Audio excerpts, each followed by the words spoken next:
Welcome to the She Makes Africa podcast, brought to you through the efforts of the AWEC Alumni Network.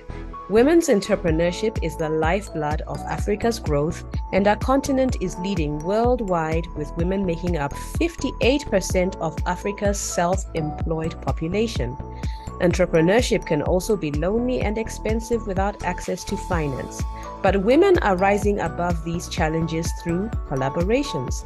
We are here to share these stories from the AWEC Alumni Network over the next 15 minutes. We hope the women's journeys inspire you. And now, over to you, Priska. Welcome to this episode of the She Makes Africa podcast. My name is Priska. I was part of Cohort 4, and my company's name is the Maker Club. We're based in Zimbabwe, and I'm joined here by my co-host, Frida. Frida, would you like to introduce yourself? Hello, everybody. My name is Frida Muyambo. I run a company called Zoe Kwan, which is in the fashion apparel industry, and I run it with two partners. And in my spare time, I love researching and writing about African food. Excellent. Thank you, Frida. And so today we have a very special guest from our AWEC community. We have invited her to share specifically about how she's leveraging AWEC relationships to grow and strengthen her business. Please, could you introduce yourself to our audience and tell us a little bit about your business and what led you to become an entrepreneur? Hello, everyone. I'm so excited to be telling my story with the AWEC She Makes Africa, this podcast. Thank you, Frida and Priska, for having me and the entire team of the AWEC She Makes Africa podcast. So I am Ochuko Prudence Daniels from Lagos, Nigeria. I was in AWEC Cohort 3, and I joined AWEC with my interior design business, Rudy's Place Interior Design Business. And before the cohort was over, I started a school, Momahill Montessori School, from age 0 to 12, which happens to be the only authentic Montessori school in my location right now. And we are growing and waxing, and everything about AWEC is inside of Momahill Montessori School. Fantastic introduction, Prudence. I think I actually remember you from the GA this year. Were you in Nairobi? Oh, yes, I was in Nairobi. Nairobi was fantastic. I flew in from Netherlands to attend the GA in Nairobi and back to the Netherlands before I came back to Lagos, because I was taking a program there for my Montessori elementary training. Thank you. Well, that's amazing. I do remember you, and you created quite an impression. I was so impressed, and I can't wait to hear the rest of your story. Can you share with the audience about your AWEC journey? What were the top 2 things you learned on the program that have significantly impacted your business? And I note that you had a business change. So if you could touch a little bit on that as well, we would love to hear it. Yeah, first of all, as an entrepreneur, I always felt I could do much more. And I know I submitted right on the deadline. So when I got the email saying that I had made the top, I made it to the selected 200 businesses, I was very excited. And at first, I thought it was just one of those courses you just take online, take notes, and that's it. But it was way more than that. I told myself, oh no, this is like an MBA program. Even some MBA programs are not as rich as the AWEC 10 months or let's say 1 year program. It was such an amazing program. For me, the branding was a thing for me, because AWEC woke up in me what I didn't even know I had. So let's say I was doing so much and being the positive perfectionist that I am, I always beat myself so hard and push myself to do much more, thinking that there's always more, and not so much recognizing the much that I have put in already. So AWEC opened my eyes to appreciate the effort and the milestones that I had already gained. And then talking about branding, AWEC helped me to understand the impact of branding in my business, which actually I have put into starting the school, and is working perfectly. Again, AWEC also supported me in learning more about the numbers, that, when you know the numbers in your business, you go far. And numbers help you take all the decisions, they help in your strategy.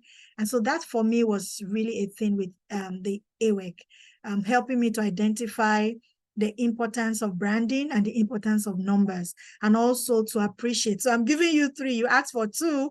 I'm giving you three, Frida. Yeah. Love it. So, yeah. So AWEC made me to appreciate the effort I've put in, because I have been someone who was always drawn to women, to helping women to attain more, because in Africa, you know that women are pulled back. We can do much more, but even by our own selves, we limit ourselves so much. But then with the AWEC community, with the AWEC enlightenment, with the AWEC training and all of that, I could, come out of myself to say, oh, yes, I can really do much more. And then collaborating with women from different places. Yeah.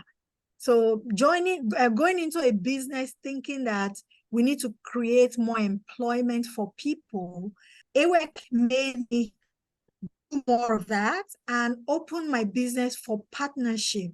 So I see even my team members as partners, because you can't do it all alone. You need people to support you to do your business and to do it well. I love it. Thank you so much for sharing those insights, and I couldn't agree more. So AWEC has grown to be a community of almost 1,000 women from across Africa. The question that I would have for you is, coming out of these relationships that you've established, have you managed to collaborate or work with any AWEC alums? How has that process been? Well, I have several, because with AWEC, I see the community as a small family. And when I say small family, I mean a family you have quick access to. First, it was Cindy reaching out to me to collaborate and become a mentor in her program with the young girls of the Eswatini community. And we had such an amazing time. And while coaching and mentoring, I also learned skills. So it was more like a reverse thing. I was giving and I was receiving as well. It's fostered support for my own team while I was working with those young girls from Eswatini. And then I also had connections with Ugochi, the safety chick, whom I invited to my school community to address parents, and they really loved it. The engagement was amazing.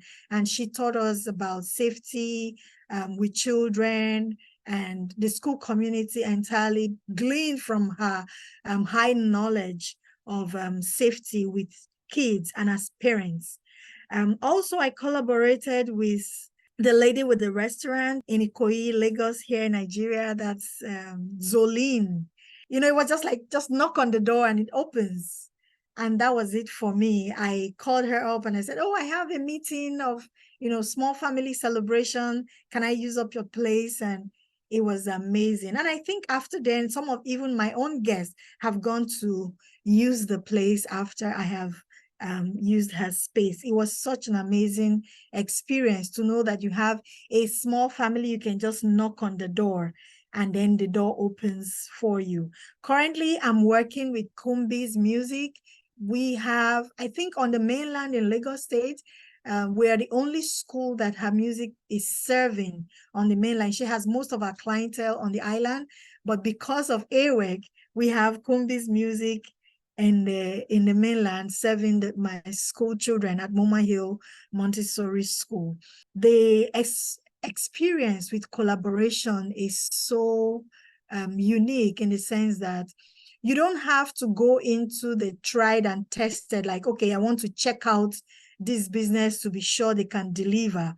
Because of how rich the AWEC program is, you are so sure that whoever you are collaborating with already has what it takes to deliver as a good business. So whether you are offering a business to them, or they are providing a business, or whether you're offering a service to them or they are offering a service to you, you are rest assured that you are dealing with an authentic business owner or business process that would deliver and would not make you regret connecting with them. So I feel that the AWEC community is a door opener, and you can reach many heights by just knocking on someone's door within the AWEC group.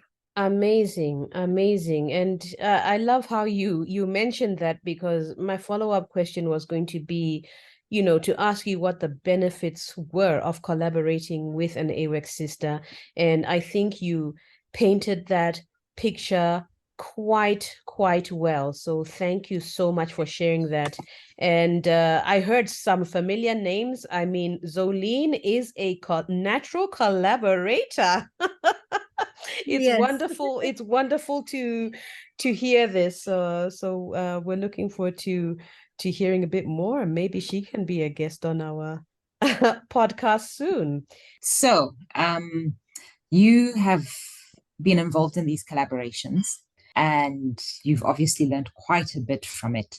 So we would like to hear from you the advice that you would give to your AWEC sisters who are looking to collaborate with other peers. So I think that AWEC community members connect naturally. Just like I said, like a small family. I didn't use the word large. 200 for a cohort, running to 1,000 for a community, it's a large number and a large family. But I intentionally use the word small family because irrespective of the number, you feel close. The moment you mention the name AWEC, you connect, and it's like a sister from another mother, a sister from the next door, from the next village, so I would like to say to the community sisters, all you need to do is identify who can connect with your business or what you need in your business or what you have to offer. Wow. Yeah, just knock on the door, and trust me, it's just going to be wide open, because my guards are let down when it's AWEC, because I know that just like I have received so enrichly in AWEC, others have as well. And because we're a community who have been impacted so much, we come with all our own professional standpoints and trainings, experiences, and all of that. And then AWEC tops it up. Don't forget, we had amazing mentors from all over the world, people highly placed who have experiences, and their experiences have also rubbed off on us. So when you need a collaborator, all you need to do is go into the community, maybe just a message, drop it in the chat box, and you will get responses, or just holler at everybody. So don't see it as, oh, people are far from you, or this person is unreachable. AWEC is a small family. That's the way I see it. That is such an amazing attitude to have. Seeing it as a small family, and connecting with people based on the commonality of the experience that we've been through. That is just so awesome, Prudence. Thank you so much. Thank you. So yes, Prudence, did you face any challenges whilst collaborating with your AWEC alums? And if you did, how did you overcome them?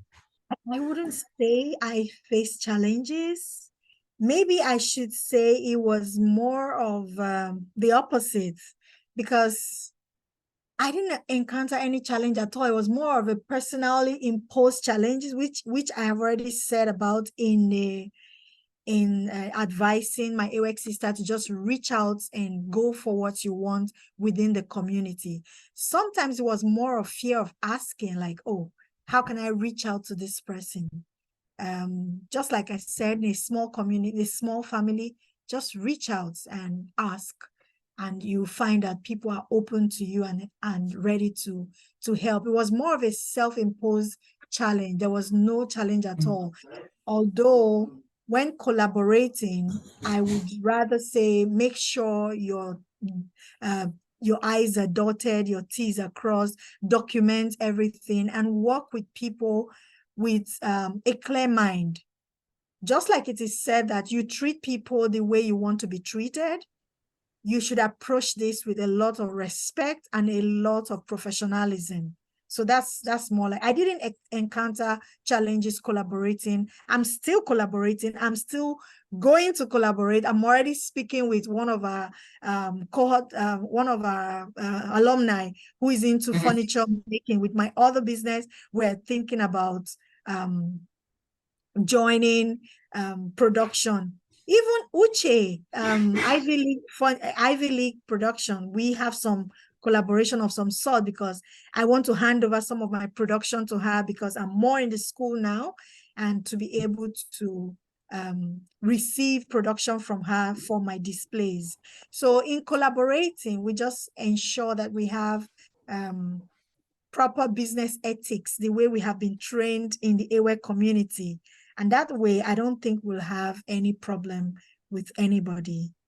Well, Prudence, you truly have come in full force with the heart of a collaborator. You sound like a natural collaborator, but I just want to highlight something you said about not being shy, something about not being shy and just, stepping up to the plate to ask, because as a group of superwomen Amazon fighters, it is, I think one of the hardest things to do as a woman is to ask for help, or to step up and say, let's work together, or let's come together. So I really love that you shared all this, and we just want to thank you so much for coming online with us to share your story with the AWEC Alumni Network on the She Makes Africa podcast. We really appreciate you being here. I'm honored to have been aired on this episode, and I wish all my AWEC sisters a beautiful time and bigger businesses, more collaborations, and all the best. Thank you, Frida. Thank you, Priska. Thank you, the She Makes Africa team, for having me. So, community, we have heard it. Collaborations have enabled women to expand their business, gain traction, and make a greater impact. Now, it's your turn to present your opportunity to this community of 1,000 women and grow. What is your key takeaway from this podcast? And let us know if you are inspired to take action and collaborate with an AWEC sister. As always, we would love to hear from you. So if you like this podcast, if you have a question, leave us a message in the comments section. Once again, thank you very much for joining the She Makes Africa podcast, brought to you through the efforts of the AWEC Alumni Network. Until next time, let's collaborate.